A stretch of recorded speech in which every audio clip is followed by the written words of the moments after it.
Good morning, all of you. How are you, बेटा? All fine? मैं सुविधा शर्मा, आपकी हिंदी अध्यापिका। और आज हम हमारी पाठ्य पुस्तक संकल्प के पाठ 6 चश्मा पढ़ने जा रहे हैं। इस पाठ में बच्चों के विषय में बताया गया है कि बच्चों की दुनिया बिल्कुल निराली होती है और वो कभी तो धमा चौकड़ी मचाते हैं और कभी पूरी तरीके से शांत हो जाते हैं। वास्तव में स्वर्ग अगर है तो कहीं बच्चों के आसपास ही बिखरा हुआ है। और वो कभी कभी बड़ों के बारे में भी सोचते हैं, जैसा कि हमने प्रेमचंद की कहानी ईदगाह में भी देखा था कि उसमें एक छोटा बच्चा था हामिद, और वो अपनी दादी के बारे में कितना सोचता है। इसी प्रकार ऐसे बच्चों से दुनिया भरी पड़ी है और इस पाठ में भी हम ऐसे बच्चों से ही मुलाकात करेंगे जो दादाजी के लिए कमाल करता है। इस पाठ के लेखक का नाम है हिमांशु जोशी और यह पाठ मैं आपको 2 पार्ट में पढ़ाऊंगी। पहला पार्ट है लिसन केयरफुली। मैंने अभी घर की देरी पर पांव रखा ही था कि शाश्वत ने धनी की तरफ शिकायत से देखते हुए कहा, कह दूं दादाजी से? रहस्यमय ढंग से वह धनी की ओर देखता रह देर तक।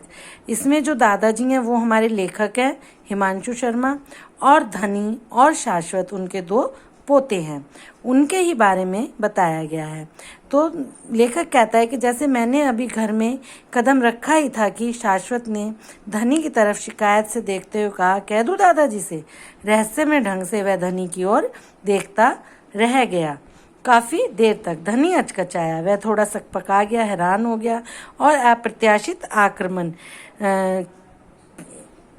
किसी अचानक से हुए आक्रमण की तरह वह तैयार नहीं था और बोला कुछ भी नहीं, पर इसके मन में दबा हुआ आक्रोश रह रहकर आंखों से की राह झांक रहा था। जो धनी के मन में आक्रोश था वो दबा हुआ था और वो धीरे धीरे, आक्रोश मतलब गुस्सा, वह बाहर निकल रहा था। बर्फ की फुहारों से मफलर मेरा भीग चुका था और पास के ही स्टैंड पर रखा हुआ एक स्टैंड रखा हुआ था जिस पर मैंने अपने चमड़े का लंबा कोट और टांग दिया जिससे बूंदें टपक रही थी, और पॉलीथीन के बैग में लिपटी पुस्तकें मेज पर रख देता हूँ और फिर दीवार की पर टंगी हुई घड़ी की ओर तरफ मेरी निगाह अटक जाती है, मतलब मेरी आंखें रुक जाती हैं और मैं पूछता हूँ किसी का फोन तो नहीं आया था? तो लेखक कहता है कि किसी का फोन तो नहीं आया था, और आया था, धनी ने उठाया था। शाश्वत कहता है फोन आया था और धनी ने उठाया था दादाजी, अभी नहीं लेकिन कुछ देर पहले आया था और उसने खट से रख दिया।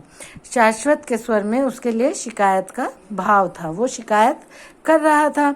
और किसी का मैंने फिर जिज्ञासा से पूछा, मेरे को जानने की उत्सुकता हुई, किसी और का फोन तो नहीं आया था? आया तो था 3-4 बार, पर धनी ने पूरी बात को सुने बिना ही फोन काट दिया। इस बार श्रीमती जी के आने का स्वर था। श्रीमती जी लेखक की पत्नी। पानी का गिलास मेज पर रखकर वो जोर से तेज कदमों से वापस रसोई घर की तरफ चली गई, क्योंकि उन्होंने चूल्हे के ऊपर कुछ चीज रखी थी बनाने के लिए। वो जल चुकी थी, उसमें से जलने की दुर्गंध स्मेल आ रही थी। अरे यह तो पूछ लेते कि किसका था। दादाजी फिर बोले, अरे ये तो पूछ लेते कम से कम वो फोन किसका था। मेरे स्वर में तनिक तसल्ली थी, तखल्ली मतलब कड़वाहट थी। धनी ये शाश्वत कह रहा है, मेरे स्वर में थोड़ी कड़वाहट थी। कई लोगों के कई तरह के फोन आते हैं, व्यर्थ में थोड़े ही कोई फोन करता है। ये बच्चे सुने तब ना। धनी तो फोन की घंटी बजते ही आंखें मूंद कर भागता है और उठाने के लिए श्रीमती जी किचन में से ही आवाज लगाती हुई कहती हैं कि धनी तो किसी का फोन बज जाए वो ऐसे भागता है किचन फोन उठाने के लिए जैसे पता नहीं क्या हो गया।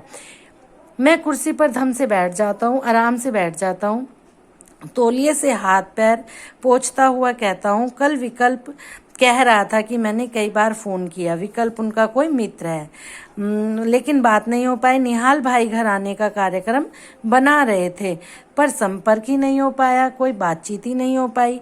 दिन भर भागदौड़ से थका यूं ही पाँव लंबे कर लेता हूँ, आंखें मूंद कुर्सी पर ही लेट जाता हूँ। तभी एहसास होता है जैसे मेरे हाथों पर किसी के नन्हे से कोमल हाथ रखे गए हों और उन्होंने मुझे छुआ हो।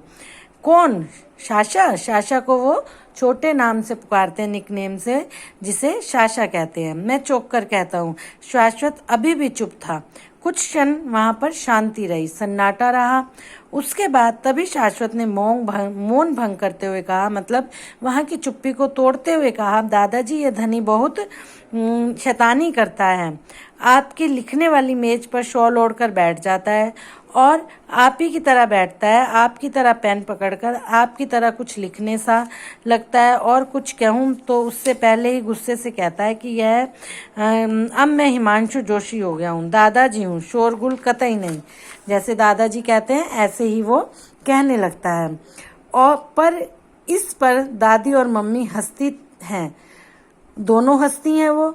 और अकड़ कर कहता हूँ, मैं दादाजी से भी अच्छी कहानियां लिख सकता हूँ। अरे तुम तो अभी कलम पकड़ना भी नहीं आता। दादाजी कहते हैं, अरे धनी तुम्हें तो अभी कलम पकड़ना भी नहीं आता। कहता हूँ तो वह मारने के लिए मुझे दौड़ पड़ता है। शीशे से उस पार चिड़ियाओं के बरामदे की रेलिंग पर बैठकर जैसे वो बातें कर रही हों। आश्चर्य होता है, ये गोरैया भारत में ही नहीं, इधर नॉर्वे जैसे बर्फीले इलाकों में भी होती हैं। मेरा ध्यान बच्चों की बातों में कम और इधर उधर की बातों में अधिक भटक रहा था, क्योंकि मैं कुछ सोच रहा था। कल सेमिनार में भाग लेने विश्वविद्यालय जाना है, पत्रिका के लिए संपादकीय लिखना है, फैक्स से भारत है, भौमिक परसों डेनमार्क चला जाएगा, उससे मिलना है। बहुत कुछ उनके दिमाग में बातें चल रही थी, तो इसलिए वो बच्चों की बातों को नहीं सुन रहे थे। पता नहीं क्यों ये इस बार नॉर्वे आने पर बहुत कुछ बदला सा लगता है। वो कहते हैं कि मैं नॉर्वे तो आ गया हूँ, लेकिन यहाँ पर मुझे कुछ बदला नजर आ रहा है। कुछ कम बदलाव, पहले शरीर का, समय का असर कम प्रतीत होता था, पर अब कुछ अधिक होने लगा है। ओस्लो हवाई अड्डे की नवनिर्मित मुख्य इमारत से, ओस्लो वहाँ एक जगह का नाम है, उसके हवाई अड्डे का नाम है, वहाँ पर एक नई इमारत बनी है और मुख्य इमारत से बाहर कार पार्किंग तक की कुछ दूरी पर बर्फ जमी होती है। चारों तरफ बर्फ की परतें बिछी होती हैं। बर्फ की भी ताजी नहीं, ऐसा लग रहा था जैसे ठोस शीशे की तरह कठोर हो, सख्त थी, कई दिन पुरानी थी। बर्फ पर चलने का अभ्यास न होने के कारण अभी 4-6 कदम ही चल पाया थी कि मैं वहां पर फिसल गया, संतुलन बिगड़ गया और मैं बर्फ पर बड़ी मुश्किल से उठ पाया और कार तक पहुंच गया। गाड़ी में बैठकर सांस में सांस आई। चोट तो नहीं लगी, परंतु ऐसे लग रहा था ठंड से मेरे घुटनों का दर्द कुछ बढ़ा गया हो। लेकिन अभी कार मुख्य द्वार तक पहुंच भी नहीं पाई थी कि मेरा ध्यान चश्मे की ओर गया।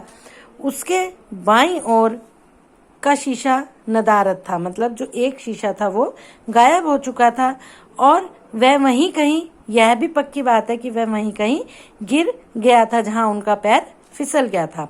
मैंने चश्मे को वैसे ही पहन लिया, कम से कम कुछ तो दिखेगा। कल बाजार से नया बनवा लूंगा, शिशिर ने कहा। उनका बेटे का नाम है शिशिर। हाथों हाथ मिल जाएगा। दूसरे दिन स्टूटिंग होते हुए बाजार पहुंचे, चश्मे के एक भव्य दुकान पर, बहुत बड़ी दुकान थी, वहां पर हम पहुंच गए और उन्होंने अनेक तरह से के यंत्रों से आंखों को उलट पुलट कर मेरी आंखें टेस्ट करना शुरू कर दिया। उसके पश्चात जोड़ घटाने के बाद कहा, करीब 6000 कॉर्नर लगेंगे। आज बेटा हम यहीं तक पढ़ेंगे।